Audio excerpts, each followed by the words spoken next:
ပင်ပန်းတဲ့အနေအထားနဲ့တတ်တာတဲ့အနေအထားကိုရောက်အောင်ပြောင်းလဲတာပူလောင်တဲ့အနေအထားမငြိမ်းအေးတဲ့အနေအထားနဲ့ပြီးတော့အေးချမ်းတဲ့ငြိမ်းအေးတဲ့အနေအထားကိုရောက်အောင်ပြောင်းလဲတာကိုယ်စိတ်ကလေးကိုအဲ့ဒါလို့နော်ချင်းရတဲ့အနေအထားနဲ့ချမ်းသာတဲ့အနေအထားကိုရောက်အောင်ဘယ်သူမှပြောင်းပေးနိုင်တာမဟုတ်ပြောင်းပေးနိုင်တဲ့လူကကိုယ်တယောက်ပဲရှိတာနီးမှန်လမ်းမှန်ပြောင်းနိုင်မှာနော်ဟုတ်လားဒါကြောင့်မြတ်စွာဘုရားကအကုသိုလ်ဖြစ်ရတာလောဘဒေါသမောဟဖြစ်ရတာနော်တာဝိဂါတံဆင်းရဲခြင်းနဲ့တကွာဖြစ်တာသဥပါယတံပင်ပန်းခြင်းနဲ့တကွာဖြစ်တာသပရိလာပူလောင်ခြင်းနဲ့တကွာဖြစ်တာလို့ပြောတာဒါကိုကျွတ်တို့မြင်ဖို့လိုတယ်အဲ့ဒီအကုသိုလ်မဖြစ်ဘူးဆိုရင်စိတ်ကဘယ်လိုဖြစ်နေတော့ကုသိုလ်ဖြစ်တယ်ကုသိုလ်ဖြစ်နေလို့ရှိရင်အဲ့ဒီအနေထားလေးကိုမြတ်စွာဘုရားဘယ်လိုလေးသုံးသပ်ပြတော့အဝိဂါတံဆင်းရဲခြင်းမရှိတဲ့သဘောလေးဖြစ်နေတာချမ်းသာတယ်လို့ပြောတာအနုပါယတံပင်ပန်းခြင်းမရှိတဲ့သဘောလေးတတ်တာတဲ့သဘောလေးဖြစ်နေတာအပရိလာပူလောင်ခြင်းသဘောမရှိတဲ့ငြိမ်းအေးခြင်းသဘောဖြစ်နေတာလို့အဲ့လိုဟောတာဒါကြောင့်တရားအထုတ်တယ်ဆိုတာဆင်းရဲတဲ့အနေအထားအနေချမ်းသာတဲ့အနေအထားကိုရောက်အောင်ပြောင်းတာကိုပြောင်းတာနော်ပင်ပန်းတဲ့အနေအထားကနေတတ်တာတဲ့အနေအထားကိုရောက်အောင်ပြောင်းတာပူလောင်တဲ့အနေအထားကနေငြိမ်းအေးတဲ့အနေအထားကိုရောက်အောင်ပြောင်းတာဒါကိုကျွတ်တို့ခံစားတတ်ဖို့လိုတယ်တို့တရားအထုတ်ရင်နဲ့ကိုယ်မှဆင်းရဲနေတယ်ပင်ပန်းနေတယ်ပူလောင်နေတယ်ဆိုရင်ဒါဘာလို့ဖို့လိုလာပြီတော့စဉ်းစားဖို့လိုလာပြီနော်ကုသိုလ်မှာဆင်းရဲတဲ့သဘောဘယ်ရှိပါမလို့ကုသိုလ်မှာပင်ပန်းတဲ့သဘောဘယ်ရှိပါမလို့ကုသိုလ်မှာပူလောင်တဲ့သဘောမရှိဘူးအကုသိုလ်သီးသားလည်းဆင်းရဲတဲ့သဘောပင်ပန်းတဲ့သဘောပူလောင်တဲ့သဘောရှိတာကုသိုလ်ကချမ်းသာတဲ့သဘောသက်သာတဲ့သဘောငြိမ်းအေးတဲ့သဘောရှိတာဒါကြောင့်ဟိုတနေ့ကတော့ဘုံဘုံတကားလေးတွေကိုပြောလိုက်သေးတယ်ကိုယ်တန်တန်မှာကုသိုလ်ဖြစ်နေလားအကုသိုလ်ဖြစ်နေလားဆိုတာကိုအလွယ်ကူဆုံးစစ်ဆေးခြင်းနဲ့ဆိုရင်အကြံဉာဏ်ရေဘူးရပေါ့လေချမ်းသာနေသလားဆင်းရဲနေသလားဆိုတဲ့မေခွန်းလေးနဲ့စစ်ဆေးကြည့်တဲ့တယ်လို့များသောအားဖြင့်ဆင်းရဲနေပြီဆိုရင်တော့အဲ့ဒါဘာဖြစ်နေပြီတော့အကုသိုလ်ဖြစ်နေပြီဟုတ်လားတရားအထုတ်ရင်လည်းဆင်းရဲနေမှာဆိုလို့သဘောပေါက်လားနော်ချမ်းသာနေမှလမ်းကြောင်းတဲ့မှာနော်သဘောပေါက်လားဘုံဘုံပြောတာဟုတ်လားဒါကြောင့်တရားအထုတ်တယ်ဆိုတာဘာတော့ဒါကဘုံဘုံကဏိဒန်းသဘောလေးပြောနေတာတရားအထုတ်တယ်ဆိုတာအကုသိုလ်မဖြစ်အောင်ကုသိုလ်ဖြစ်အောင်စိတ်ကိုဖြူအောင်ကြိုးစားတာဆင်းရဲတဲ့သဘောကနေပြီးတော့ချမ်းသာတဲ့သဘောကိုပြောင်းလဲတာပင်ပန်းတဲ့သဘောကနေတတ်တာတဲ့သဘောကိုပြောင်းလဲတာပူလောင်တဲ့သဘောကနေငြိမ်းအေးတဲ့သဘောကိုရောက်အောင်ပြောင်းလဲနေတာလို့ကိုနားလည်ရမှာအဲ့လိုဆိုရင်ဒီတရားစကားမှာဘုံဘုံတို့ဘလို့အားထုတ်ကြမှာတော့ဒါလေးကတော့မပြောလို့မဖြစ်ဘူးနော်တချို့ကြတော့လည်းပဲပြောတော့ကတေးသေးချာချာနားမထောင်တဲ့အခါကျတော့နားထောင်တော့လည်းပဲနားမလဲလို့နဲ့တူပါရဲ့နားမလဲတဲ့အခါကျတော့နောက်ဘုံဘုံတို့နှစ်ရက်ချာတခါမေကွန်းလေးတွေမေးဖို့ပြောထားပြီးတော့မေကွန်းလေးတွေဖြေတာရှိတယ်လေအဲ့ဒီမေကွန်းလေးတွေထဲမှာတပည့်တော်တို့ဘာဆက်လုပ်ရမလဲဆိုတဲ့မေကွန်းတွေပါလာတာမတွေ့ရဘူးလားအဲ့ဒါဒီအလုပ်ပေးတရားကိုတည်တည်ချာချာနားမထားလို့ဘာဆက်လုပ်ရမလဲဆိုတဲ့မေကွန်းကိုမေးတာဟုတ်လားတချို့ဘာပြောတော့ရှုတရားမရှိတော့ဘူးတဲ့ကဲရှုတရားမရှိတော့ तू ကဘာရှုတရားမရှိတော့ဘူးလို့သိနေတာကိုကရှုတရားမရှိတော့ဘူးလို့ထင်နေတာကိုကအဲ့ဒါဘာဖြစ်နေတာတော့စိတ်ဖြစ်နေတာပဲလေအဲ့ဒီစိတ်ပြန်ရှုလို့မရဘူးလားရတယ်တကယ်တမ်းရှုတရားမရှိဘူးမဟုတ်ပါဘူး तू မရှာတတ်တာ तू ကြားလဲခတ်နေတာဟုတ်လားတကယ်တမ်းထိတဲ့သဘောကတဏှာမှာတော့ဘာဖြစ်မလို့ထင်ရှားဖြစ်နေမှာပါဟုတ်တယ်မဟုတ်လားထိတဲ့သဘောမဖြစ်ဘူးဆိုတာဘယ်ရှိမလို့အတန်ကြားနေတာလည်းမရှိနိုင်ဘူးလားသိကြတာကတော့သူ့မှာရှုတရားရှိသလားမရှိဘူးလားလို့တွေးနေတာကွာစား तू ဘာတွေဖြစ်နေပြီတော့အတွေးတွေဖြစ်နေပြီအဲ့ဒါရှုရမယ်တရားလို့ तू သိသလားမသိဘူးလားမသိဘူးမသိလို့မို့ तू ဘာဖြစ်နေတော့တရားအထုတ်ရင်လည်းမျက်စိလဲနေတာအဲ့ဒါကြောင့်ဘုန်းကြီးကဘာလုပ်တာမေးတာဘုန်းကြီးကလုပ်ပေးတရားထဲမှာအကုန်လုံးပြောမတာဘူးလားစကားကုန်းနေပြီဘာဖြစ်ဖြစ်တိုင်းသိနေဟုတ်လားရုပ်ပိုင်းဆိုင်ရာပဲဖြစ်နာမ်ပိုင်းဆိုင်ရာပဲဖြစ်နာမ်ပိုင်းဆိုင်ရာကျတော့ကျေပြန့်သွားပြီနော်ရုပ်ပိုင်းဆိုင်ရာကိုထိချက်တစ်ခုကိုပိုင်နိုင်ဘုံဘုံတို့နားလည်ဖို့လိုမယ် နာမိုင်းဆိုင်ရာကြတော့ခံစားမှုရဲ့အတွေးရဲ့ဒီလောက်တော့ဘုံဘုံတို့ဘာလို့မလို့နားလေရမယ်အဲ့ဒါတွေဟာသိနေရမယ့်အရာတွေလို့နားလေထားမယ်သဘောပေါက်ထားမယ်ဆိုရင်တရားအထုတ်เสียတရားဘလို့အထုတ်ရမှာလဲလို့မေးเสียအကြောင်းမရှိဘလို့ဆက်လုပ်ရမှာလဲလို့မေးเสียအကြောင်းလည်းမရှိဘူးဟုတ်လားတကယ်တမ်းကတော့ကို့မှာသိเสียတခုခုဖြစ်နေတယ်ဆိုတာကို သူမတွေ့တာသူအတွေးတွေနဲ့ဘာလို့နေတာတော့လမ်းချော်နေတာပေါ့နော်အဲ့ဒါလိုလမ်းချော်မှာဆိုလို့အခုချိန်မှာပြောတဲ့တရားစကားလေးကိုတိတိကျကျနားထောင်လို့ပြောတာစောစောကပြောခဲ့တဲ့စကားတွေကကိုလှုပ်လိုက်တဲ့ကိုလှုပ်မဲ့အလုပ်ကအော်ဒီလိုမျိုးမြင့်မြတ်တဲ့နော်အကျိုးကြီးတဲ့အလုပ်ပါလားလို့ဒါလေးကိုနော်စစချင်းဘုံဘုံကအားတက်အောင်အရင်ပြောလိုက်တာအခုဆက်ပြီးတော့ပြောမှာပါတော့တရားဘလို့အားထုတ်မလို့အဲ့တော့ယောဂီအဟောင်းတွေလည်းပဲအများကြီးပါပါတယ်ဒီထဲမှာဟုတ်လားအဲ့တော့ဘုန်းဘုန်းတို့တိုင်ပြီးတော့ရှုမှတ်မယ်ဆိုလို့ရှိရင်ဘုန်းဘုန်းတို့ရှုမှတ်စေချင်တာကတော့ဝင်လေဝင်တိုင်းထိတယ်ထိတဲ့သဘောလေးကိုလိုက်ပြီးတော့သိမယ်ထွက်လေထွက်တိုင်းထိတယ်ထိတဲ့သဘောလေးကိုလိုက်ပြီးတော့သိမယ်ဟုတ်လား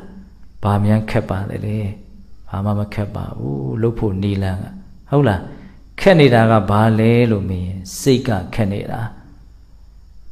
နော်စိတ်ကဒီလိုမျိုးခန္ဓာမှာဖြစ်နေတဲ့သဘာဝကိုသိပြီးတော့နေတာများလားမသိဘဲနဲ့သူတွေးချင်ရတွေးပြီးတော့နေတာများလား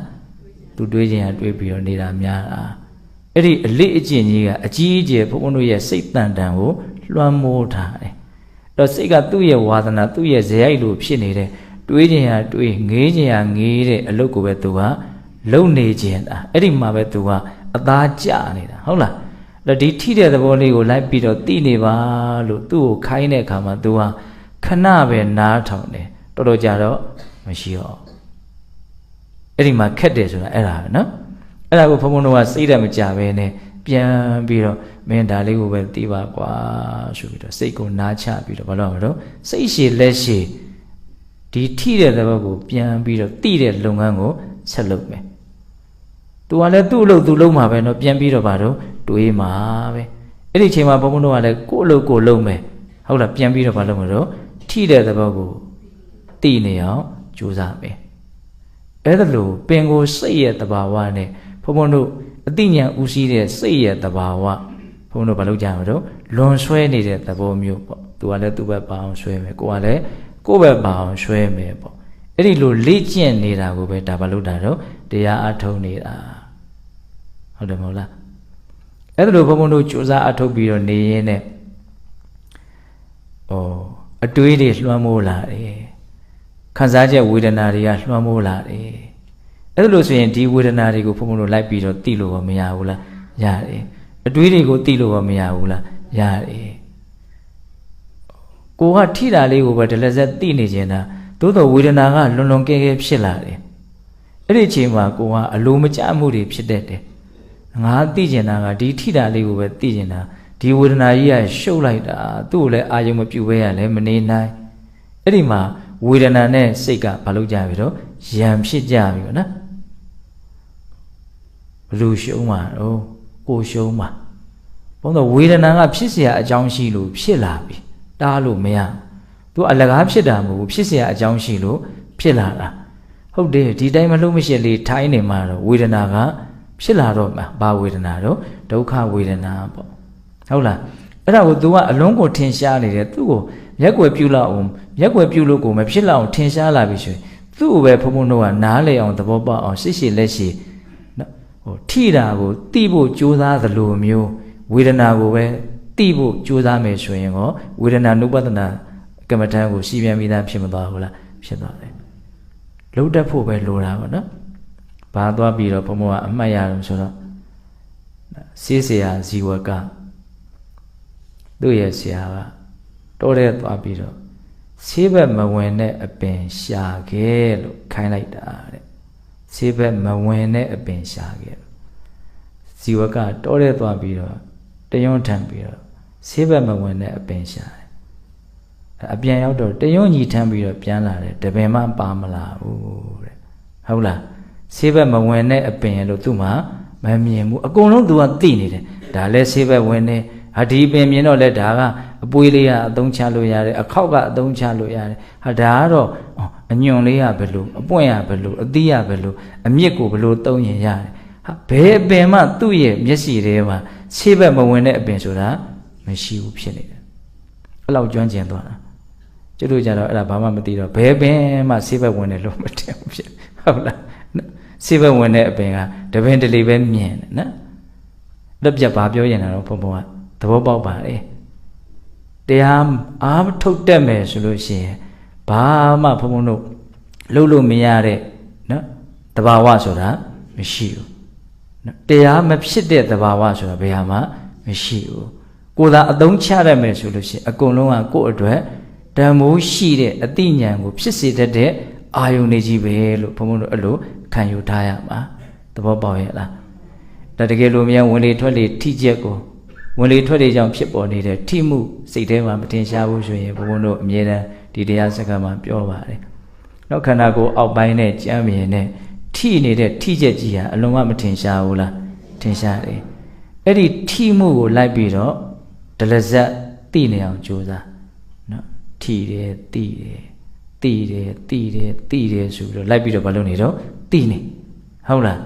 အဲ့ဒီအချိန်မှာအတန်တစ်ခုကိုကြားလာတာထင်ရှားတယ်ဆိုရင်အဲ့ဒီအတန်ကြားတဲ့သဘာဝလေးကိုပဲစိတ်ကလေးတစ်ချက်လောက်စိုက်ပြီးတော့ဒီကြားမှုကိုဘာလုပ်လိုက်မလို့သိလိုက်မယ်ပြီးရင်ထိတာကိုပဲပြန်ပြီးတော့သိမယ်စိတ်ထဲမှာထိတဲ့သဘောကလွတ်သွားပြီးတော့တွေးတဲ့သဘောတွေမြန်ဖြစ်လာခဲ့မယ်ဆိုရင်လေအဲ့ဒီတွေးတာကိုပဲတစ်ချက်ပြန်ပြီးတော့ဩငါတွေးနေပါလားလို့တစ်ချက်လောက်ပြန်ပြီးတော့သိလိုက်မယ်ဟုတ်လားသိပြီးရင်ဘာကိုပြန်သိမယ်တော့ထိတာကိုပဲပြန်သိမယ်ဟုတ်ပြီနော်အဲ့လိုဆိုရင်ထိတာရဲ့ကြားတာရဲ့တွေးတာရဲ့သုံးမျိုးရှိသွားပြီနော်ခံစားချက်ဝေဒနာတွေအကယ်၍များထင်ရှားလာမယ်ဆိုရင်လည်းပဲအဲ့ဒီခံစားချက်တွေကိုလည်းလိုက်ပြီးတော့သိမယ်အကြံဉာဏ်၄မျိုးပေါ့ဟုတ်လားအာယုန်နေနဲ့ပြောမယ်ဆိုလို့ရှိရင်တော့ဘုန်းတို့ဒီယူပါယုံကိုမြင်တဲ့သဘောမျက်လုံးလေးမှိတ်ထားတော့မထင်ရှားတော့ဘူးဟုတ်လားအနံ့ရတဲ့သဘောသိမထင်ရှားဘူးအရသာသိတဲ့သဘောသိမထင်ရှားဘူးအာယုံ6ပါးမှာ3ပါးကသိပြီးတော့မထင်ရှားတော့ဘူးဘာကျမ်းတွေတော့ထိတာရဲ့ကြားတာရဲ့တွေးတာရဲ့ကျမ်းနေတယ်ဟုတ်တယ်မဟုတ်လားအဲ့ဒါကိုဘုံဘုံတို့ထင်ရှားရလိုက်ပြီးတော့ထိတာကိုပင်တိုင်းနေရာမှာထားပြီးတော့ထင်ရှားတဲ့သဘာဝကိုလိုက်ပြီးတော့သိမယ်အဲ့ဒီတည်းမှာဝေဒနာသဘောလေးကိုပါတော့ထည့်ပြီးတော့သိကြည့်မယ်အဲ့ဒါဆိုရင်ဘုံဘုံတို့အားမရှိအနာမရှိရှုမှတ်နေလို့မရဘူးလားရတယ်ဘာမှမလုပ်တတ်เสียမရှိဘူးအဲ့တော့ယောဂီတို့ဘဝမှာနော်နေထိုင်နေကြရတယ်ရှင်သန်နေကြရတယ်ဆိုတာအမြဲတမ်းဘယ်သူမှထိုင်နိုင်တာမဟုတ်ပါဘူးဘာလို့ကြမလို့သွားကြရအောင်မယ်ရက်ကြရအောင်မယ်လေရောင်းဆက်ကြရအောင်မယ်နော်ခန္ဓာဆိုတဲ့ဒီစက်ကြီးကအဲ့ဒါလိုဣရိယာပု၄ပါးနဲ့ပြောင်းလဲပြီးတော့လေပတ်ရတာဟုတ်လားပုံစံတစ်မျိုးတည်းလေပတ်လို့မရဘူးဟုတ်လားအဲ့တော့သွားတဲ့အချိန်မှာလည်းဘုန်းဘုန်းတို့ဘာလုပ်ကြရမလို့အတိစိတ်လိုက်ပြီးတော့ရှိနေရမယ်ဖြစ်နေရမယ်ဘာကိုသိမယ်တော့ခြေထောက်နဲ့မြေကြီးနဲ့ခြေထောက်နဲ့ကြမ်းပြင်နဲ့ထိတဲ့ထိချက်ကိုထိတိုင်းလိုက်ပြီးတော့သိမယ်နော်တလန်းပြီးတလန်းလှမ်းသွားနေတယ်နော်ဘယ်ခြေထောက်နဲ့ထိတယ်နောက်ထပ်ညာခြေထောက်ကလှမ်းလိုက်တယ်ညာခြေထောက်ထိတယ်နော်အဲ့ဒါလို့ခြေဘဝနဲ့ကြမ်းပြင်နဲ့ထိတိုင်းနော်တစ်ချက်လှမ်းလိုက်တယ်တစ်ချက်သိလိုက်တယ်ဆိုရင်ကိုလုံလောက်ပြီအရန်ကြီးဖြည်းဖြည်းလေးလေးကွေကွေကြီးလုံနေစရာမလိုအရန်ကြီးတွတ်တွတ်မြန်မြန်ကြီးလဲသွားဖို့မသင့်တော့ဘူးပုံမှန်ကလေးပေါ့ဟုတ်လားအဲ့လိုလေးပုံမှန်လေးသွားရင်လည်းနော်တလန်းကိုတစ်ချက်ထိတယ်တလန်းတစ်ချက်ထိတယ်တစ်ချက်ထိတယ်တစ်ချက်သိတယ်အဲ့ဒါလို့ဆိုရင်ကိုတော်တော်လုံလောက်နေပြီလို့ဘုံဘုံထင်တယ်လှမ်းချက်တိုင်းကိုမတိလိုက်ရတာပဲမတိလိုက်တဲ့လှမ်းချက်မရှိသေးရဘူးဆိုတဲ့ခံယူချက်နဲ့ကြိုးစားကြည့်ရမယ်သွားတိုင်းဟုတ်လားသွားတိုင်းနော်ခြေတလှမ်းမှာထိချက်တစ်ခုထိချက်တစ်ကြိမ်အဲ့ဒါကိုတိမှုတစ်ကြိမ်လိုက်နိုင်အောင်ဘာလို့မလို့ကြိုးစားရမယ်အဲ့ဒါလို့သိစိတ်ကအလွန်မြန်ပါတယ်ထိတာကိုသိရင်းနဲ့နောက်ဆုံးဒီထိတာကိုတတိပြီးတတိလိုက်သိနေရင်းနဲ့ဘာဒီပါသိလာနိုင်တော့ဆိုရင်ဒီလက်တွေရမ်းနေတာကိုလည်းသိနိုင်တယ်ဟုတ်လားခေါင်းကနေခြေပါအထိရောက်အောင်အကုန်လုံးကိုသိသွားနိုင်တယ် ခြေထောက်တစ်ချက်နင်းချလိုက်တယ်ဒီထိချက်ရဲ့အရှိန်ဟာခေါင်းထိတက်လာတယ်ဆိုတာကိုတော့သိနိုင်တယ်တကူလုံးပြောင်းလဲမှုတွေဖြစ်သွားတာပေါ့တကူလုံးပြောင်းလဲမှုတွေဖြစ်သွားတာဒီတစ်ချက်နင်းချလိုက်တာနဲ့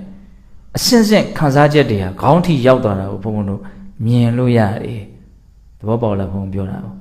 အဲ့ဒါကိုစ조사ကြည့်ပါနော်ဒါသွားတဲ့ချိန်မှာအဲ့လိုအသိစိတ်ကလေးတွေလိုက်ပြီးတော့နေနိုင်အောင်စ조사ရမယ်ရက်နေမယ်ဆိုရင်လည်းပဲသူ့ရဲ့ထိချက်ကပိုးတောင်ထင်ရှားသေးတယ်နော်ခြေပေါ်ကနှစ်ဖက်နဲ့ကြမ်းပြင်တဲ့ရဲ့ထိမှုဟာအလွန်မှထင်ရှားတယ်ဘယ်နဲ့ကြောင့်လဲဆိုတော့ခန္ဓာကိုယ်တစ်ကိုယ်လုံးရဲ့ဝိတ်ဟာအလွန်သေးတဲ့ခြေပေါ်လေးနှစ်ခုပေါ်မှာလာပြီးတော့ကျနေတာထိုင်တဲ့အချိန်မှာဖြစ်တဲ့ထိချက်တဲ့တောင်ပို့ပြီးတော့ထင်ရှားမယ်ထိုင်တဲ့အချိန်ကတစ်ကိုယ်လုံးရဲ့ဒီဖိအားကတင်မလီကိုကြီးအကြီးပေါ်မှာကြာရောက်နေတာဖြစ်တဲ့အတွက်ကြောင့် तू ကမျှနေသေးတယ်ဟုတ်လားအိတ်နေတဲ့အချိန်မှာတော့အသက်သာဆုံးပဲဟောဆိုတကိုယ်လုံးရဲ့နော်ဖိထားတဲ့ဖိအားကတကိုယ်လုံးကြီးမျှပြီးတော့ခံရတဲ့အတွက်ကြောင့် तू ကဘာဖြစ်နေတော့အသက်သာဆုံးဖြစ်နေတယ်အပင်ပန်းဆုံးကဘယ်အချိန်လုံးဆိုပွားတဲ့အချိန်ပြေးတဲ့အချိန်ပေါ့နော်ထိချက်ကလေးကနေကျင့်သွားပါနော်အဲ့ဒါကိုဘုံဘုံတို့ကရွေ့အောင်ကလည်းအားစိုက်ရသေးတယ်ပေါ့ဟုတ်လားအဲ့တော့သွားတာနဲ့ရက်တာနဲ့ဆိုရင်ပင်ပန်းတာကသွားတာကပိုပင်ပန်းတယ်ရက်တာကတက်တာတယ်ဒါပေမဲ့ထိမှုကိုစိုက်ကြည့်နေမယ်ဆိုတော့ရက်တာကထိမှုပို့ပြီးတော့ထင်ရှားမယ်ဒီထိချက်ကလေးကမပြောင်းမလဲဒီခြေပေါ်လေးပေါ်မှာပဲဒလဇက်ကြာရောက်နေတာဖြစ်တဲ့အတွက်ကြောင့်ရက်ပြီးတော့တရားအထုတ်ခြင်းတဲ့အခြေအနေမျိုးမှာအဲ့ဒီထိချက်ပြင်းပြင်းထန်ထန်ဖြစ်နေတာပုံမှာစိတ်ဒလဇက်ရှိနေအောင်ကြိုးစားကြည့်ပေါ့နော်သူ့မှာလည်းပဲတရားရနိုင်တဲ့နော်တဘာဝတရားတွေပြခွက်တွေအများကြီးသူပြနေတာမရှိဘူးလားရှိတယ်ဟုတ်ပြီနော်အဲ့ဒါရက်နေတဲ့ချိန်မှာအဲ့လိုမျိုးဘုန်းဘုန်းတို့ကြိုးစားရမယ်ပေါ့ဟုတ်လားသွားရက်ထိုင်လျောင်းဆက်တဲ့အချိန်နေ့လည်နေခဏကြော်လေးတွေဆန်းကြတာရှိမယ်ညအိပ်ဆက်တော့မယ်ဆိုရင်လည်းတခါတည်းအိပ်ပျော်သွားသေးတာမဟုတ်ဘူးနိုးလာပြီဆိုရင်လည်းတခါတည်းထလိုက်သေးတာမဟုတ်ဘူးလျောင်းဆက်တဲ့အနေအထားနဲ့ဘုန်းဘုန်းတို့နိုးကြားနေတာမရှိဘူးလားရှိတယ်အဲ့ဒီချိန်မှာလျောင်းဆက်နေတယ်ငါလျောင်းဆက်နေတယ်ဆိုတဲ့သတိရှိရမယ်လို့မြတ်စွာဘုရားလွယ်လွယ်လေးသင်ပေးတယ်ဆိုလိုတာကကိုယ်ဘလို့ပုံစံလေးဖြစ်နေတာလေးကိုသိနေတယ်ဒါပဲနော်ကာယကတ္တသတိအနှစ်ချုပ်ကအဲ့ဒါပဲကိုယ့်ရဲ့ဒီရုပ်ပိုင်းဆိုင်ရာအဖွဲ့အစည်းဘလို့လေးဖြစ်နေတယ်လဲဆိုတာကိုသိနေတာပဲဘလို့လေးပဲဖြစ်နေတဲ့အတိုင်းလေးကိုသိနေလိုက်ဖို့ပဲသဘောပေါက်လားမသိဘူးအဲ့တော့လျောင်းဆက်တဲ့အချိန်မှာခေါင်းနဲ့ထိနေတာရှိမယ်အခုံးတွေထိနေတာရှိမယ်ကြောကြီးထိနေတာရှိမယ်တင်မထိနေတာရှိမယ်ခြေသလုံးလေးနော်ဒီကြွက်သားလေးထိနေတာရှိမယ်ခြေမနောင်လေးတွေထိနေတာရှိမယ်ဒါမှမဟုတ်နော်ခြေ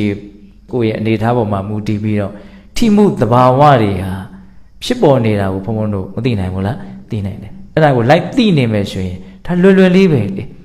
အဲ့ဒီအချိန်မှာစစ်ကြည့်ကိုစိတ်ကိုစစ်ကြည့်အဲ့လိုလေးသိနေတာချမ်းသာသလားဆင်းရဲသလားဆိုရင်ချမ်းသာနေတာကိုတွေ့ရလိမ့်မယ်အဲ့ဒီအချိန်မှာပင်ပန်းသလားတက်တာသလားလို့မင်းတက်တာနေတာကိုတွေ့ရလိမ့်မယ်စိတ်ကြီးကတင်းထားလို့သာလေဒကာဓမ္မတို့တခါလေတရားအထောက်ရတာအရသာမတွေ့တာစိတ်ကြီးကလည်းတင်းမထားနဲ့သူ့တာဝန်လေးသူသိခိုင်းတဲ့အလုပ်လေးကိုသာသိလေအခုလည်းပဲသိနေလို့မရဘူးလားရတယ်သိနေတဲ့အချိန်လေးမှာစိတ်ကလေးကတတ်တာတဲ့သဘောရှိတယ်စိတ်ဟာငြိမ်းအေးတဲ့သဘောရှိတယ်ဟုတ်လားဒါကကိုယ်ခန္ဓာကိုယ်ပေါ်မှာအတိဘလောက်ကတ်နိုင်တယ်လေဆိုတဲ့အနေထားပေါ်မှာမူတည်ပြီးတော့နော်ချမ်းသာခြင်းတတ်တာခြင်းငြိမ်းအေးခြင်းပမာဏတွေဟာလည်းကွဲပြားသွားမယ်ပေါ့နော်စိတ်ဆိုတာကအလွန်မြန်တယ်ဒီမှာထားရင်းနဲ့ပဲကြိုးကြပြင်မဲ့ထွက်နေတာတော့သူမရှိဘူးလားပြင်မဲ့ထွက်နေတဲ့အချိန်ကတော့ဘာဖြစ်ဖို့များမှာတော့အာကုသို့ဖြစ်ဖို့များမယ်အဲ့ဒီအနေထားလေးတွေကြောင့်စိတ်ကဆင်းရဲသွားတာပင်ပန်းသွားတာပူလောင်သွားတာဟုတ်လားစိတ်ကိုဒီခန္ဓာမှာတတိကလေးနဲ့ကပ်ပြီးတော့ထားနိုင်မယ်ဆိုတဲ့အနေအထားမျိုးမှာဘုံဘုံတို့ဆင်းရဲစရာအကြောင်းမရှိဘူးပင်ပန်းစရာအကြောင်းမရှိဘူးမငြိမ်းအေးစရာအကြောင်းမရှိဘူးဒါကိုနားလည်ရမယ်နော်အဲ့တော့သွားရထိုင်လျောင်းဒီလိုနဲ့ဘုံဘုံတို့ရဲ့ဘဝကနော်သိစရာတွေကပြည့်စုံပြီလားဆိုတော့မပြည့်စုံသေးဘူးဘာလို့ဆိုတော့ဘုံဘုံတို့ကအဲ့လိုသွားရင်ထိုင်ရင်လျောင်းရင်နဲ့ပဲခန္ဓာကိုယ်အသေးစိတ်လှုပ်ရှားချက်တွေလှုပ်ရှားနေတာကောမရှိဘူးလားရှိတယ်အခုထိုင်ရင်နဲ့ရက်ခတ်နေတာရှိမယ်ကောင်းလေးတွေစောင်းပြီးတော့ကြည်တာရှိမယ်ဟောတမ္ပစင်ညပတ်ထဲမှာအကျုံးဝင်တယ်ပေါ့မြတ်စွာဘုရားကတော့အသေးစိတ်ပြည့်စုံဟောတယ် တဲ့ကြည့်တယ်တစောင်းကြည့်တယ်ငုံနေမော့တယ်ရှေ့တက်တယ်နောက်ဆုတ်တယ်ကိုေးတယ်ဆန့်တယ်ဘာကြံသေးတော့ဟောနော်အဲ့ဒါကမှအသေးစိတ်ထပ်ပြီးတော့ပြောတယ်အဝိဇ္ဇာအမျိုးမျိုးကိုဝိဇ္ဇာတယ်အစားတော်မျိုးမျိုးကိုစားမယ်တောက်မယ်ရက်မယ်ခဲမယ်ကျင်ကြီးကြီးနဲ့စွန့်မယ်စကားပြောမယ်ဒါမှမဟုတ်မပြောချင်မဲနဲ့တိတ်တိတ်နေမယ်နော်အိပ်ဖို့ကြိုးစားတယ်နိုးလာတယ်ဟောအကုန်မဲနော်အဲ့ဒါကိုမြတ်စွာဘုရားဘယ်လိုပြောလို့တမ္ပဇာနာကာရီဟောတိတိလျက်ပြုရမယ်တဲ့နော်တမ္ပဇာနာကာရီဟောတိနော်ဒီစကားလုံးလေးကိုစွဲနေအောင်မှတ်ထားပါဠိစကားလုံးလေးမြတ်စွာဘုရားရဲ့မူရင်းစကားလုံးလေးကိုမှတ်ထားတမ္ပဇာနာကာရီဟောတိတိလျက်ပြုရမယ်တဲ့ကဲဘာသာပြန်ချက်ကလည်းဘာမှရှုပ်ထွေးတာမရှိဘူးနော်ဘာလုပ်ပြီးတော့ပြုရမှာလဲတော့သိပြီးတော့ပြုရမယ်တဲ့မသိဘဲနဲ့မပြုရဘူးပြုနေတာကိုသိရမယ်ဟုတ်လားဒီသဘောလေးကိုပြောတာအဲ့တော့ဘုန်းဘုန်းတို့နော်တမင်စားတဲ့အခါစွန်စားတဲ့အခါမှာနော်ဒါကတော့တီးသန့်ဘုန်းဘုန်းတို့နားလည်ရမယ်ပေါ့အဲ့ဒါကတော့ဣတိစဝေဆိုတဲ့လင်္ကာလေးကိုဆင်ញင်ရင်းနဲ့လဲစားလို့ရတယ်အဲ့ဒီတိုင်းစားခိုင်းတာကများပါတယ်နော်ယွန်ရှာဆက်စုပ်ဖွယ်ကိုစဉ်းစားဆင်ခြင်ပြီးတော့စားဖို့သင်ပေးတာတွေလည်းရှိတယ်အဲ့ဒါလိုမှမဟုတ်ဘူးစောတော်တော်ကပြောရတဲ့ဒီလှုပ်ရှားမှုကိုယ်တယ်ဆန့်တယ်ထီတယ်ဒီသဘာဝတွေပါပဲနော်အရာသာကိုသိမယ်မြင်ရအဲ့ဒီစားတဲ့အချိန်မှာမြင်ရတာရှိမယ်ဒီစားတဲ့ကိစ္စကလေဒီရှားဘကိုအာဟာရရောက်သွားတဲ့ကိစ္စကအာယုန်တွေကအများကြီးကျွတ်တော့ရတာယုံတစ်ခုတည်းသွားပြီးတော့စဉ်းစားလို့မရဘူးကျွတ်ရမယ်အစားအစာကကျွတ်နေမှကောင်းတယ်ထင်တာရွာနေတဲ့အစားအစာကရွာနေမှကောင်းတယ်ထင်တာမာမဲ့ဟာလေးကမာမကောင်းတယ်ထင်တာပြုတ်ရမယ့်ဟာကပြုတ်နေမှကောင်းတယ်ထင်တာဟုတ်တယ်မဟုတ်လားပြုတ်ရမယ့်အစားအစာကြီးမာနေရင်ကြိုက်သေးလားမကြိုက်တော့အာလူးကြော်တွေဣနေရင်စားကြင်သလားဟောဘစ်ကစ်လေးတွေဣနေရင်စားလို့ကောင်းသေးသလား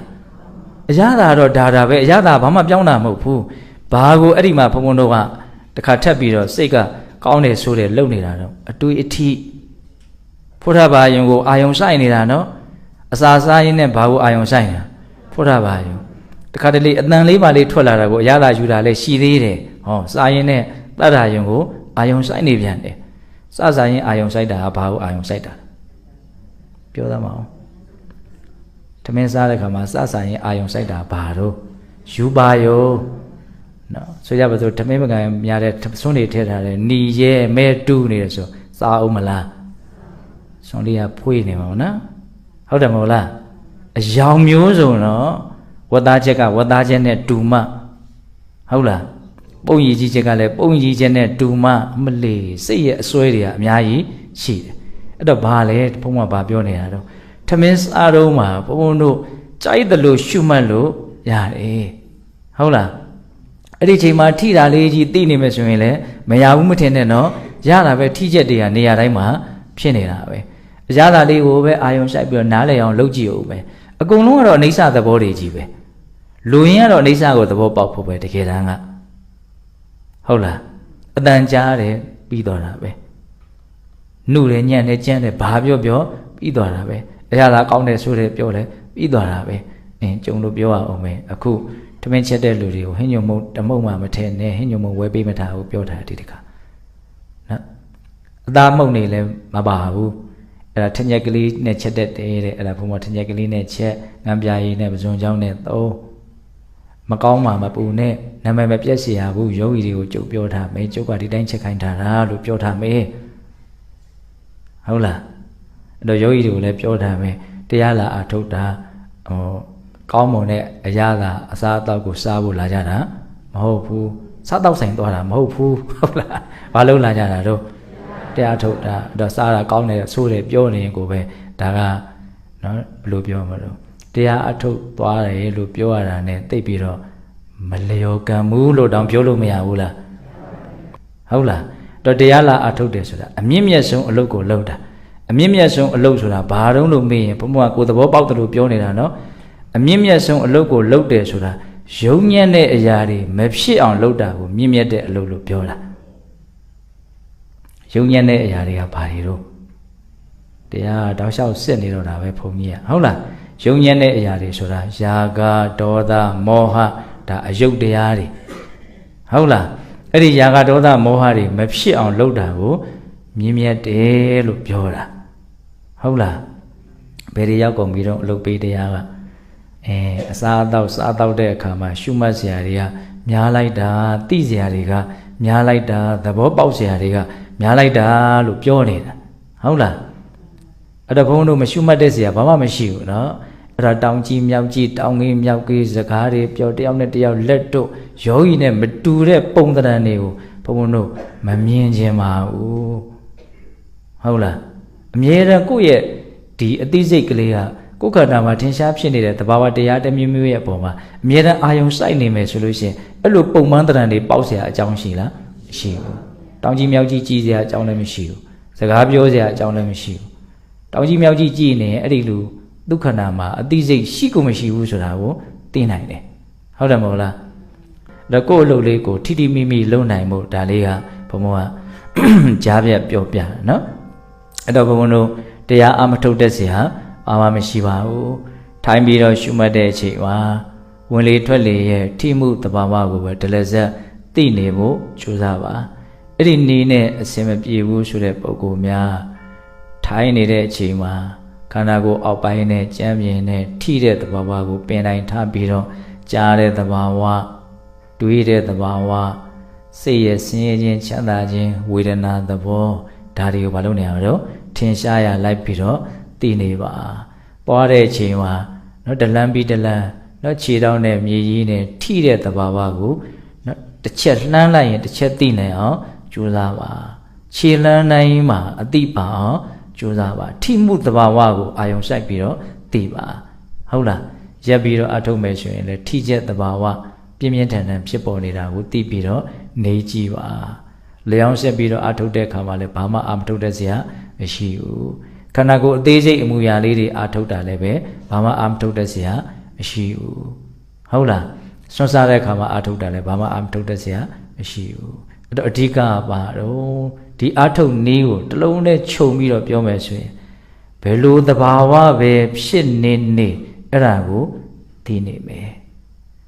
ဖြစ်မနေတဲ့အချိန်ဆိုတာဘယ်အချိန်ရှိတော့ဘယ်အချိန်မှမရှိဘူးအိပ်ပျော်နေတဲ့အချိန်လည်းဖြစ်နေတာတကယ်ကကိုကအိပ်နေလို့သာမသိတာအဲ့ဒီချိန်ကတော့တရားအထုတ်လို့မရတဲ့အချိန်ပေါ့နော်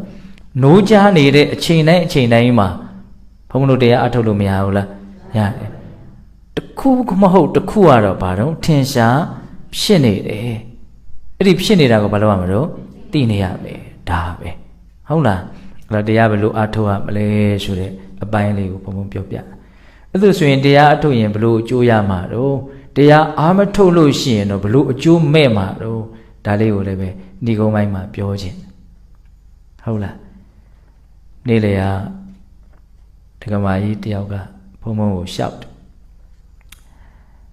သူရှောက်တာကိုကြားပြီးတော့ဘုံဘုံကအလွန်ကိုကျေနပ်သွားသူကဘာရှောက်တုံဆိုတာဘုံဘုံတရားအိုးတဲ့ဘယ်တော့မှစပြီးတော့အကြီးအကျယ်ကြိုက်သွားတာတုံးဆိုတော့တဲ့သူကစကားအဲ့လိုလေးချီးလာတာတတိပဋ္ဌာန်တရားကိုအာမထုတ်လို့ရှိရင်ဘယ်လောက်ထိအကျိုးမဲ့မှာလဲဆိုတာပြောလို့မကုန်နိုင်ဘူးတဲ့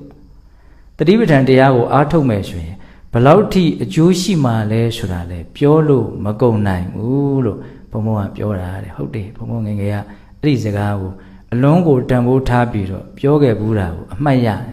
စာရေးခဲ့ဘူးတာကိုလည်းအမှတ်ရတယ်မေးခွန်းကကွဲနေတယ်အဖြေကတူးနေတယ်တေချာနာထောင်နော်မေခွန်းကကွဲနေတယ်အဖြေကတော့တူးနေတယ်တတိပဋ္ဌာန်တရားကိုအားထုတ်ရင်ရရှိမဲ့အကျိုးကျေးဇူးကိုပြောပါဒါတမေခွန်းတတိပဋ္ဌာန်တရားကိုအားမထုတ်ရင်ဖြစ်ပေါ်လာမဲ့အကျိုးမဲ့တွေကိုပြောပါဒါကလည်းတမေခွန်းမေခွန်းတူလားတူတတိပဋ္ဌာန်တရားအားထုတ်ရင်ရရှိမဲ့အကျိုးကျေးဇူးကိုပြောပါတတိပဋ္ဌာန်တရားကိုအားမထုတ်ရင်ရရှိမဲ့အပြစ်အနာစာအကျိုးမဲ့တွေကိုပြောပါမေခွန်းတူလားတူအဖြေကတော့တူတယ်အဖြေကဘာဆိုပြောလို့မကုန်နိုင်ဘူးတဲ့ဟုတ်လားသဘောပေါက်လားမသိဘူးနော်တတိပဋ္ဌာန်တရားကိုအားထုတ်ရင်ရရှိမဲ့အကျိုးကြီးတို့ကလည်းပြောလို့မကုန်နိုင်ဘူးတတိပဋ္ဌာန်တရားကိုအားမထုတ်လို့ရရှိမဲ့ဒုက္ခတွေအပြစ်အနာစာတွေဆင်းရဲတွေအကျိုးမဲ့တွေကလည်းပြောလို့မ မကုံနိုင်ဘူးသူကလည်းမကုံနိုင်ဘူးနောက်ဆုံးအဝိဇ္ဇိတိဆင်းရနိုင်တယ်အဲ့ဒီထိပြောရမှာတတိပဋ္ဌာန်တရားကိုအားထုတ်ရင်ရရှိမဲ့အကျိုးကြီးဆိုတာနောက်ဆုံးအငြိမ့်တဲ့နိဗ္ဗာန်ကိုရပြီးတော့အပြီးပိုင်ချမ်းသာသွားနိုင်တယ်ဒီထိသွားမှာဟုတ်လားဂျာကာလမှာရရှိတဲ့အကျိုးကျေးဇူးဘယ်လိုလုပ်ပြီးတော့ဘုံဘုံတို့ဉာဏ်နဲ့ကုံစင်အောင်ပြောနိုင်မယ်တော့ဟုတ်လားတတိပဋ္ဌာန်တရားကိုအားမထုတ်လို့ဖြစ်ပေါ်လာမဲ့အကျိုးမဲ့တွေကိုလည်းဘုံဘုံတို့ဘယ်လိုလုပ်ပြီးတော့ကုံအောင်ပြောနိုင်မယ်တော့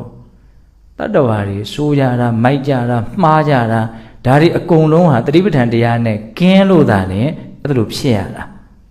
တတ္တဝါတွေအားလုံးမှန်ကန်ကြတာအကျိုးရှိကြတာကောင်းမွန်ကြတာတွေအကုန်လုံးဟာလည်းတတိပဋ္ဌာန်တရားနဲ့တွဲမိလို့သာအဲ့ဒါတွေဖြစ်ကြရတာဟုတ်လားဒါဒီနေ့တော့ဘုံဘုံကတတိပဋ္ဌာန်တရားရဲ့အကျိုးကျေးဇူးကိုယ်ခန္ဓာမှာဖြစ်ပေါ်နေတဲ့သဘာဝတရားတွေရဲ့ပုံမှာအသိစိတ်ကလေးလိုက်ပြီးတော့နေထိုင်ကျင့်သုံးခြင်းရဲ့အကျိုးကျေးဇူးလေးကိုတစ်မျိုးပြောပြတယ်နော်ခါတိုင်းတော့ဘာတွေပြောတာများတော့တတ္တနံဝိတုဒ္ဓိယခန္ဓာမှာဖြစ်နေတဲ့သဘာဝတရားကိုသတိထားပြီးတော့နေတဲ့ပုဂ္ဂိုလ်ရဲ့စိတ်အစဉ်ဟာတဖြည်းဖြည်းနဲ့မဖြစ်လာမလို့ဖြူစင်တန့်ရှင်းလာမယ်တောကပရိဒေဝနာတမတိကမာယစိုးရင်တရားနဲ့တွေ့လာတယ်ငိုစရာနဲ့တွေ့လာတယ်ပျက်စီးမှုတွေကိုရည်ညွှန်းတာနော်တခုခုပြက်လာတယ်ကိုတန်ဖိုးထားတဲ့အရာတွေပြက်လာတဲ့အခါမျိုးမှာပုံမှန်အားဖြင့်ဆိုရင်တော့စိုးရင်ညာလိမ့်မယ်သို့မဟုတ်ကိုတန်ဖိုးထားတဲ့အရာကတိတ်ကြီးတယ်ဆိုရင်ငိုရလိမ့်မယ်နော်အဲ့လိုစိုးရင်တရားငိုတရားတွေနဲ့တွေ့လာတဲ့အနေအထားမျိုးမှာစိတ်ဟာယဉ်ကျေးမှုပညာတရားနဲ့ထုံမွမ်းထားတဲ့အတွက်ကြောင့်စိုးရင်ချင်းကင်းပြီးတော့ငိုကြွေးခြင်းကင်းပြီးတော့ချမ်းချမ်းသာသာနေနိုင်လိမ့်မယ်ပြီးတော့ပါလာတော့ဒုက္ခဒေါမနတနာအထင်ကမာယကိုဆင်းရဲခြင်းဒုက္ခနဲ့စိတ်ဆင်းရဲခြင်းဒေါမနတတရားတွေချုပ်ငြိမ်းသွားလိမ့်မယ်နော်အနာဂံဖြစ်ရင်ဒေါမနတချုပ်ပဲယဟန္တာဖြစ်ပြီးတော့ပြိဋိဘံဆံသွားပြီဆိုရင်တော့ဒုက္ခအလုံးချုပ်သွားပြီအဲ့ဒီထိဒီလမ်းစဉ်ဟာဥတည်နေတာကိုဘယ်လိုမလို့မြင်ရမယ်ဂျာကာလမှာတုံတယုံစိတ်တူစရာနဲ့တွေ့ရင်စိတ်မတူတဲ့အည်အသွေးမရခြင်းဘူးလားရရင်နော်နည်းနည်းလေးအဆင်မပြေတာလေးတွေ့တာနဲ့ကျွတ်ရဲ့စိတ်ကဘယ်လိုဖြစ်နေတာတော့နော်အနာအိုအနာဟောင်းများလို့မထိလိုက်နဲ့ထိလိုက်တာနဲ့သွေးပုတ်ပြီပုတ်ကထွက်ပြီးသားပဲဟုတ်လားတရားဓမ္မတို့ဘုံဘုံတို့ရဲ့စိတ်ကဘာနဲ့တူတာတော့အနာအိုအနာဟောင်းများတယ်ဘုရားပေးထားတဲ့ဥပမာထွက်လာတာကောင်းတာမရှိဘူးအစင်မပြေတာနဲ့တွေ့တာနဲ့ထွက်လာပြီသူကနည်းနည်းမှအထိမခံနော်ပုထုဇဉ်တွေရဲ့စိတ်ကဘယ်လိုတော့အထိမခံကြွေပကံနေပါဘူးလားအထိကိုမခံဘူးနော်အဲ့ဒါကိုဘုန်းဘုန်းတို့ကနော်လောကဓာတ်တရားနဲ့ပဲတွေ့ဘလို့အနေထားမျိုးနဲ့ပဲကြုံတုံတန်ယုံအနေထားနဲ့စိတ်မတူဘူးဆိုတဲ့အနေထားအည်အသွေးမရခြင်းဘူးလားအဲ့ဒါတတိပဋ္ဌာန်တရားအထုံတုံတန်ဟိုစိတ်တူမှမို့တခါတလေရေးချင်းလာတော့တောင်းရှိတယ်သိလားကြံဖန်ဖန်စိတ်တူစရာကိစ္စကိုရေးချင်းသွားတာမျိုးတောင်ရှိတတ်တယ်မြင်တာဟုတ်သူကဒီသဘောလေးကိုပြောတာဒုက္ခတွေလည်းနည်းနိုင်တယ်ဒေါမနတမှာနည်းတာမဟုတ်ဘူးเนาะဒီစိတ်နဲ့ယုတ်နဲ့ဆိုတာအချင်းချင်းအလွန်အားကြီးစွာအမိပြုတ်ပြီးတော့ဖြစ်ကြတာရုပ်ဖောက်ပြန်ရင်လည်းစိတ်ဖောက်ပြန်နိုင်တယ်စိတ်ဖောက်ပြန်ရင်လည်းရုပ်ဖောက်ပြန်နိုင်တယ်ကျုပ်ကဒီစိတ်ငြိမ်စေးတွေနော်စိတ်ဝင်စားတယ်မေ့စေးဆိုရင်အလုံးကိုစိတ်ဝင်စားတယ်ဒီအရေးလေးဝင်သွားတယ်ငါကတစ်တုံးကြီးတုံးလို့ဘာမှမသိတော့တဲ့အဖြစ်ကိုရောက်သွားတာစွန့်လိုက်တာဒီအရေးကဘလို့တွေလှုပ်လိုက်တာတော့ယောဂီတော်စိတ်ဝင်စားဘူးလားလွန်ခဲ့တဲ့တစ်နှစ်ကအစာအိမ်မှန်ပြောင်းကြည့်တာမေစေးကအဲ့ဒီမှာစာထိုးဘူးတာလေမေစေးထိုးမယ်ဆိုတော့လက်မှတ်ထိုးရတယ်လက်မှတ်ကတော့အချင်းချုပ်ပြောရရင်အမျိုးမျိုးအဆင်မပြေဖြစ်ပြီးတော့သိနိုင်တဲ့သဘောတူရလားလို့ပြောတာပဲဟုတ်လားအဲ့ဒါကိုကိုယ်ဘာလုပ်ရတော့သဘောတူရတယ်ဆိုတော့ထိုးလိုက်ရတာနော်ထချင်မှလည်းပြန်ထတော့မယ်လို့သူကပြောထားတာပဲတကယ်တမ်းကဟုတ်လားအဲ့သူကတော့အိတ်ဆေးအပျော်လေးထိုးမယ်လို့ပြောတယ်ငါမအိတ်အောင်တောင့်ကြည့်အောင်မယ်နော်မျက်လုံးပြူးထားရင်တော့ဘယ်လိုများနေမှမသိဘူးပေါ့နော်ခေါင်းလောင်လေးနှောင်းနဲ့ခောက်တာ3ချက်လောက်ပဲကြားလိုက်တယ်ဘာမှမသိတော့ဟုတ်လားနော်ဘာပြောတာတော့ဘုံဘုံကရုပ်နဲ့စိတ်နဲ့ဟာအကြီးအကျယ်အမိပြုတ်ပြီးတော့ဖြစ်နေကြတာရုပ်ရဲ့အရှိန်တွေကစိတ်ပေါ်ကိုလွှမ်းမိုးတယ်လို့စိတ်ရဲ့အရှိန်တွေကလည်းရုပ်ပေါ်မှာလွှမ်းမိုးတယ် တရားအားထုတ်လို့ယောဂပျောက်တယ်ဆိုတာကိုပြောချင်တာတရားအားထုတ်တဲ့အချိန်မှာစိတ်ကဖြူရှင်တဲ့တန့်ရှင်းတဲ့ကောင်းမွန်တဲ့ဖြူရှင်တဲ့တန့်ရှင်းတဲ့ကောင်းမွန်တဲ့စိတ်ရဲ့မိယာရုပ်ဟာလည်းကောင်းမွန်သွားနိုင်တယ်ရုပ်ဆိုတာကကမ္မဇာရုပ်ရှိတယ်စိတ်တဇာရုပ်ရှိတယ်ဥဒုဇာရုပ်ရှိတယ်အာဟာရဇာရုပ်ရှိတယ်ဟောတရားဟောပါများဟောရင်လည်းဘုဒ္ဓတာတွေရကုန်ပြီနော်ရုပ်ကဘယ်နှမျိုးရှိတာတော့၄မျိုးရှိတယ်ကမ္မဇာရုပ်တဲ့ဒီမျက်လုံးအကြည်တက်ကလေးကံကြောင့်ဖြစ်တာဟုတ်လားနားရုပ်နှာခေါင်းရုပ်ရတာကိုသိနိုင်တဲ့ရှားရုပ်ပတာရရုပ်၅ပါးအကျဉ်းမြင့်လေးမှတ်ထားနော်ကမ္မဇာရုပ်တဲ့နောက်စိတ်တဇာရုပ်တဲ့စိတ်ကြောင့်ဖြစ်တဲ့ရုပ်တွေရှိတယ်အပူအေးဥဒုကြောင့်ဖြစ်တဲ့ရုပ်တွေရှိတယ်အာဟာရကြောင့်ဖြစ်တဲ့ရုပ်တွေရှိတယ်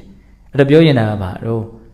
ဒုက္ခဒေါမနတနာအထင်ကမာယတတိပဋ္ဌာန်တရားအထုတ်ရင်ဒုက္ခနဲ့ဒေါမနတကိုချုပ်ငိမ့်သွားစေလိမ့်မယ်မချုပ်ငိမ့်သေးခင်မှာနေပါနိုင်တယ်ဆိုတာကိုပြောနေတာတတိပဋ္ဌာန်တရားအထုတ်ရင်ဘာအကျိုးရမှာတော့အဖြေရပါတော့ပြောရင်မကုန်နိုင်ဘူးဒါပြောနေတာနော်ဟုတ်လားဟိုတော့ကမဟာစီရိတ်တာသွားတရားအထုတ်တော့အဲ့ဒီမှာ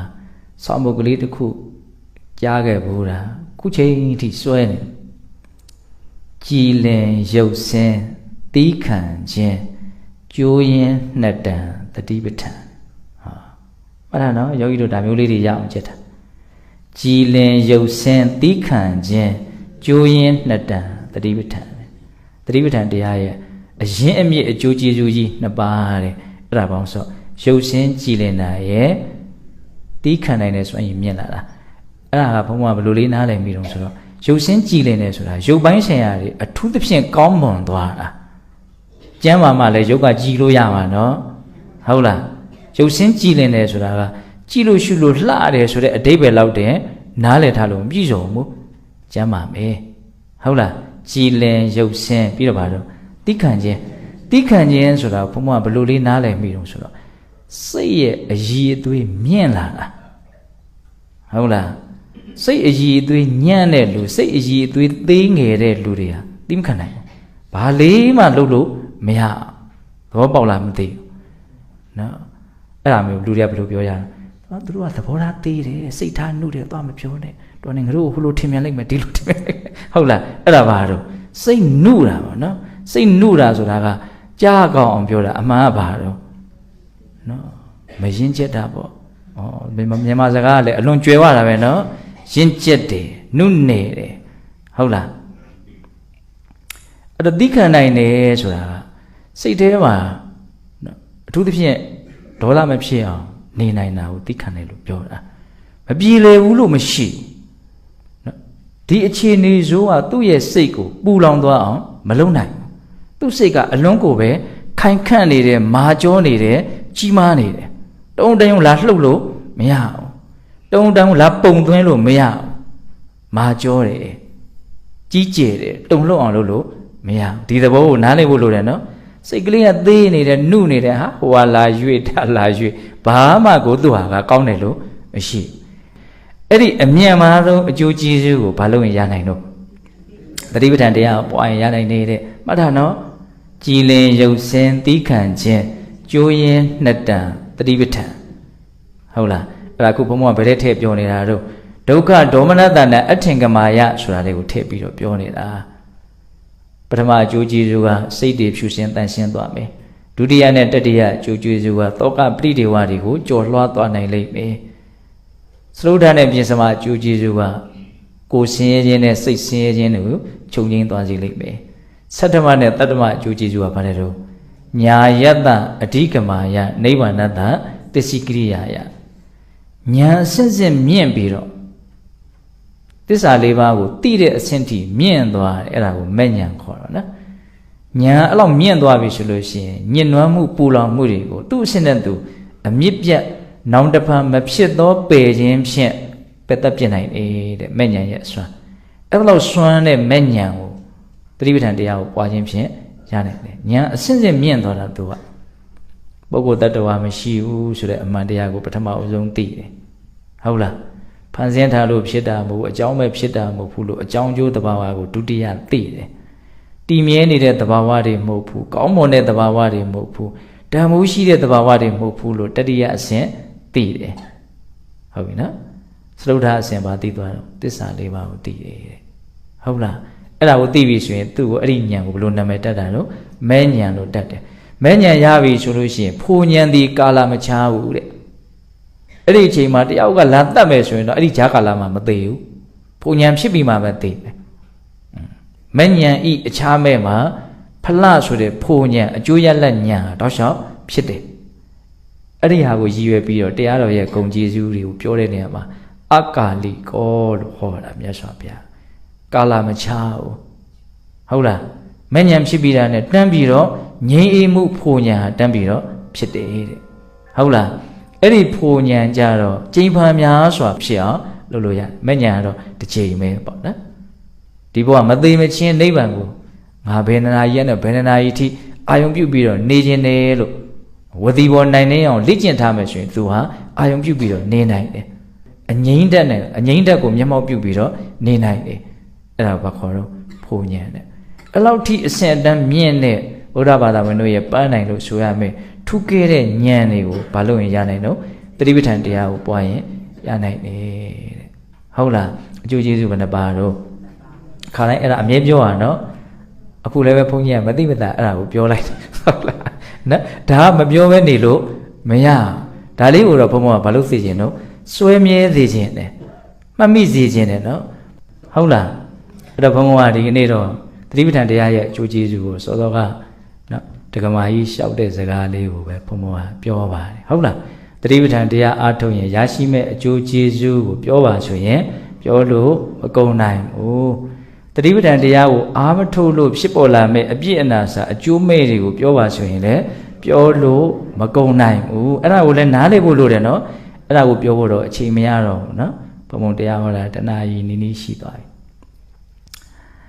ချောင်းကလည်းသဘောကောင်းနေမှာမစိုးဘူးဟုတ်လားနောက်နေ့တွေလည်းအဲ့လိုတရားဟောတာနေမှာသဘောကောင်းပါစေဆုတောင်းရမှာပဲနော်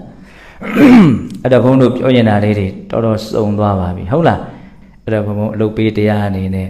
တရားအထုတ်တယ်ဆိုတာဘာလဲဆိုတာကိုဒီတန်းပိုင်းမှာပြောခဲ့တယ်တရားဘယ်လိုအထုတ်ရမလဲဆိုတဲ့အထုတ်ပါအထုတ်နည်းကိုအလယ်ပိုင်းမှာပြောခဲ့တယ်တရားအထုတ်တော့ဘာဖြစ်မှာလဲဘာရမှာလဲဆိုတဲ့အကျိုးကျေးဇူးကိုနေကုန်းပိုင်းမှာပြောလိုက်တယ်မှတ်မိမယ်ထင်တယ်နော်တရားအထုတ်တယ်ဆိုတာအကုသိုလ်မဖြစ်အောင်လုပ်တာကုသိုလ်ဖြစ်အောင်လုပ်တာကိုယ်စိတ်ကိုဖြူအောင်ကြိုးစားတာကိုယ်စိတ်ကိုဆင်းရဲခြင်းကနေချမ်းသာခြင်းကိုရောက်အောင်ပြောင်းလဲတာပင်ပန်းခြင်းကနေတိုက်တာခြင်းစီကိုရောက်အောင်ပြောင်းလဲတာပူလောင်ခြင်းကနေငြိမ်းအေးခြင်းစီကိုရောက်အောင်ပြောင်းလဲတာဆင်းရဲခြင်းပင်ပန်းခြင်းပူလောင်ခြင်းဆိုတာအကုသိုလ်တရားတွေရဲ့နာမည်ဟုတ်လားချမ်းသာခြင်းတတ်တာခြင်းငြိမ်းအေးခြင်းဆိုတာကုသိုလ်တရားတို့ရဲ့နာမည်ဘုရားဒီတိုင်းဟောတာနော်ဒါဘုံဘုံကကြမ်းဖန်ပြီးတော့ထွင်ပြီးတော့ပြောတာမဟုတ်ဘူးတဝိဂါတံတဥပါယတံတပရိလာဒါကအကုသိုလ်တရားကိုအဲ့လိုနာမည်တက်တာအဝိဂါတံအနုပါယတံအပရိလာဒါကကုသိုလ်တရားတွေကိုနာမည်တက်တာတရားရဲ့ပထမပိုင်းမှာအဲ့လိုပြောခဲ့တာဟုတ်လားတရားအထုတ်တယ်ဆိုတာဘာဆိုတာလေးကိုပြောတာဟုတ်လားဘယ်လိုအထုတ်မှလဲဆိုတာကိုအကျယ်ပြောခဲ့ဘူးလားပြောခဲ့တယ်ရရှိမဲ့အကျိုးကျေးဇူးဟောနောက်ပိုင်းမှာပြောလိုက်တယ်ဟုတ်လားသတိပဋ္ဌာန်တရားအားထုတ်ရင်ရရှိမဲ့အကျိုးကျေးဇူးပြောလို့မကုန်နိုင်ဘူးသတိပဋ္ဌာန်တရားအားမထုတ်ရင်ရရှိမဲ့အကျိုးမဲ့ဆင်းရဲဒုက္ခကလည်းပြောလို့မကုန်နိုင်ဘူးအဲ့ဒါကိုကသတိပဋ္ဌာန်ရဲ့ဂုဏ်ကျေးဇူးကိုပေါ်ညွှန်းရရောက်နေပြန်တယ်လို့မဆိုနိုင်ဘူးလားနော်သူ့ကိုမလုပ်ရင်ဆင်းရဲမှာလို့ပြောတာကိုကသူ့ကိုဂုဏ်ပြုနေရရောက်တယ်လို့မဆိုနိုင်ဘူးလားအဲ့လိုလဲမြင်စေချင်တာဘုံဘုံကဟုတ်လားဒါကအလုပ်ပေးတရားပေါ့နော်ဒါကြောင့်ဒီ9ရက်အတွင်းမှာနော်စွမ်းအားရှိသမျှကြိုးစားအထုတ်ပြီးတော့မိမိကိုယ်ကိုမိမိစစ်မှန်တဲ့ကျင့်တတ်မှုရသည့်အထိအထုတ်နိုင်ကြတဲ့သူတော်ကောင်းတွေဖြစ်ကြပါစေလို့ဘုံတို့ဆန္ဒပြုပြီးတော့ဒီကနေ့ပြုလုပ်ကြတဲ့ကုသိုလ်ကောင်းမှုစုစုတို့ရဲ့စွမ်းတတ္တိကြောင့်ဘုရားတပည့်တော်တို့ဒီမဲ့ညာဘုညမျက်နှိပ်ပံကိုလင်းမြန်ထုတ်ချောက်မျက်မှောက်ပြုရစေကုန်သောဟုပတ္တနာအောင်စု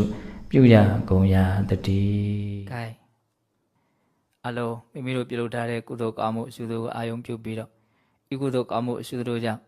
မဲ့ညာဘုညမျက်နှိပ်ပံကိုလင်းမြန်ထုတ်ချောက်မျက်မှောက်ပြုရစေလို့ဆုတောင်းရမယ်။တတ္တဝအနန္တကုသိုလ်ကောင်းမှုရဲ့အဖို့ပါကအညီမျှရပြီးတော့ချမ်းသာကြပါစေ